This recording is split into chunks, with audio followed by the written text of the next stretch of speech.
السلام عليكم ورحمة الله حبايبي. اللهم صل على سيدنا محمد وعلى سيدنا محمد. هنعمل النهاردة مع بعض شوية طحينة، بما ان الطحينة بقت ب100 جنيه، بكوبايتين سمسم وكوبايتين دقيق وكوبايتين زيت. ان شاء الله هنعمل مع بعض طحينة تكفينا ان شاء الله فترة حلوة قوي. هنطحن السمسم، كوبايتين سمسم هنطحنهم وننعمهم، وادي كوبايتين دقيق مدفين السمسم ومدفين الدقيق، نطلع منه الرطوبه بس. ومع بعض هنعمل ان شاء الله، والطريقه تعجبكم باذن الله وسهله جدا.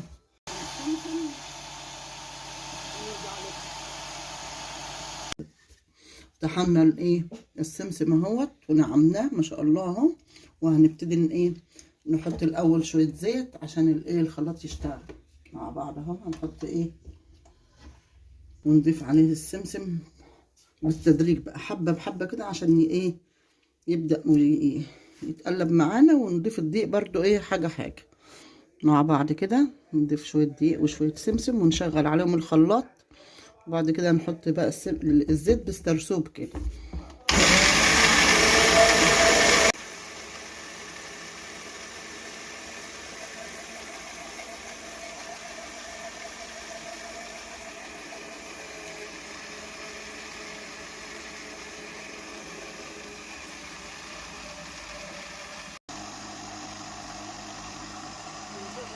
عليها كده بالقوة لحد ما الدقيق والسمسم والكسر والزيت مع بعض، بتبقى حاجة ربيع، تبقى حلوة سهلة جدا، مش صعب خالص، وأنضف من بره، مش هتكلفك زي بره.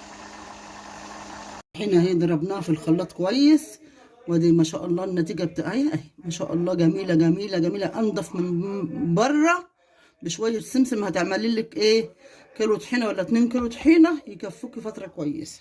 ان شاء الله تجربوها وتعجبكم.